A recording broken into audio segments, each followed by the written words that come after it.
as I took grasp of the thread, I took off running again, bolting around as fast as I could, juking, dodging, and jumping over rainbow strips wherever I could.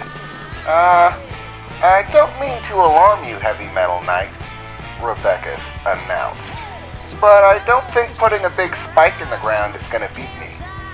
Do you think that I hit you a little bit too hard with those rainbow strips? Or maybe the blast of the helmet was a little too much? I'm not sure if you're thinking clearly, she said with a puzzled expression as she watched me dash about. And you're still not doing anything different, you're just running around. I mean, if you have a plan, you might want to put it into action.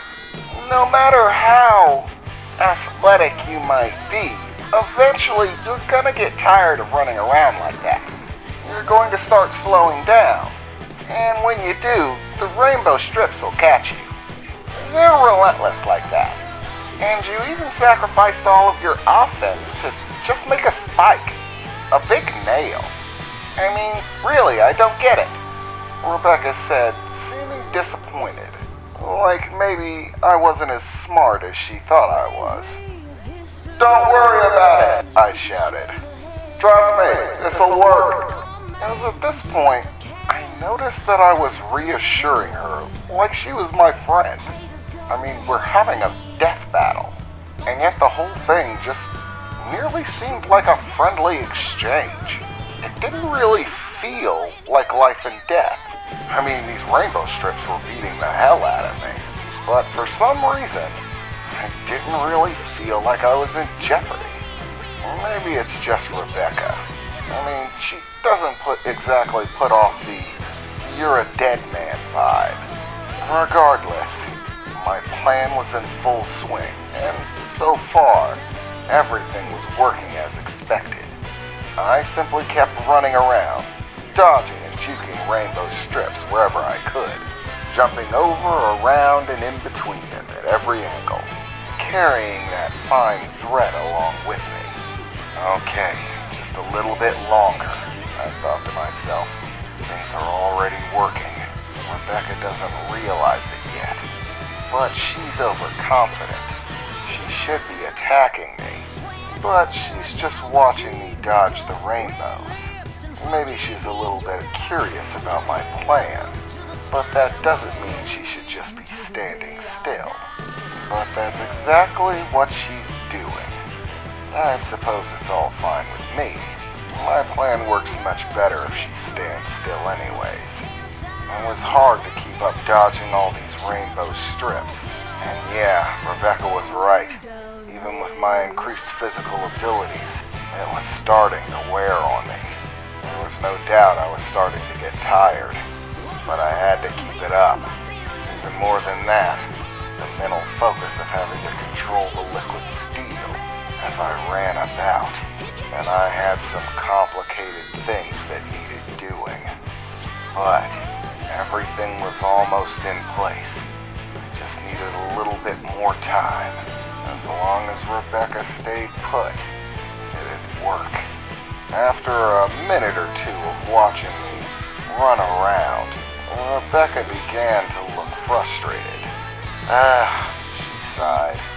You know, you told me you had a plan to beat me. I somehow thought it would be impressive. But so far, your plan just seems to be buying time, or wasting it, depending on how you want to look at it. I'm starting to get bored of waiting for the show. So, how much longer do you need for this little plan of yours? She said, still looking somewhat disgruntled. Hands behind her back, staring at me as I ran around. Oh, not much longer at all. In fact, I'm almost done, I replied, still sprinting. In fact, let me give you a countdown before the plan takes full effect, I shouted out. 5, I said, turning around, beginning to sprint back towards the heavy metal anchor that I had placed in the ground. 4, I shouted, growing closer. 3. Even closer now, and Rebecca still just stood there, watching and waiting. 2. She still hasn't realized it. She's so caught up watching the show that she doesn't realize I've caught her in a trap. 1. I shouted as I finally made it back to the heavy metal anchor, forcing the top to change back into liquid steel for just a moment, enough to reforge it into a different shape. Something like a spool that you would string thread on, with a small hook so I could latch in the thread that I was carrying. And as I hooked that little bit of liquid steel thread into the spool, forcing it to go into a rapid spin, I finally stopped my dash, looking over at Rebecca, once again, wishing I could let them see me smiling under the hood of this suit of armor. I have to find a way that Ned can work that in. It's a little bit hard to victory gloat when they can't see your face. Sorry, Rebecca, I shouted, but you got too confident. And now, I win, I shouted as the spool span rapidly. Well, what did you do? She shouted as she began staring at the spool spinning. It was at that point she finally noticed the wire, that thin thread of liquid steel that I had been carrying around. Wow, so you can make string. That's really fine and hard to see. And you've been carrying it around this whole time. Well, that's interesting, but I fail to see how it's gonna let you win, she said, placing her hand on top of her head and cocking her head just a little bit to the side as she tried to mull it over. And then her eyes started to grow wide as she finally figured it out. No way, she shouted, as suddenly the countless rainbow strips all around began to get pulled, tugged in different places and directions, starting to stack and overlap on top of each other, all pulling towards one central location, the heavy metal anchor.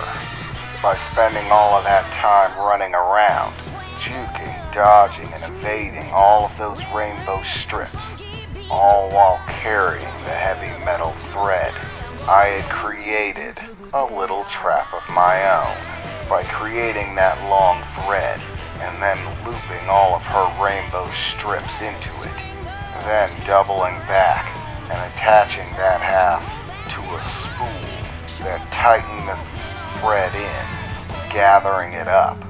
It began to gather up the rainbow strips as well, pulling them all in, down towards the heavy metal anchor. Rebecca began to look frustrated for a moment, but then brushed it off. She shrugged. Well, just because you managed to catch a few rainbow strips doesn't mean you're gonna win this fight. And Felicia can always just make more. You haven't done anything, she said, looking fairly confident with herself in her victory. As I walked a little bit forward, coming closer to her. I'm sorry, Rebecca, but I'm afraid that's far from all I've been doing. You gave me all the time I needed to set up the perfect trap.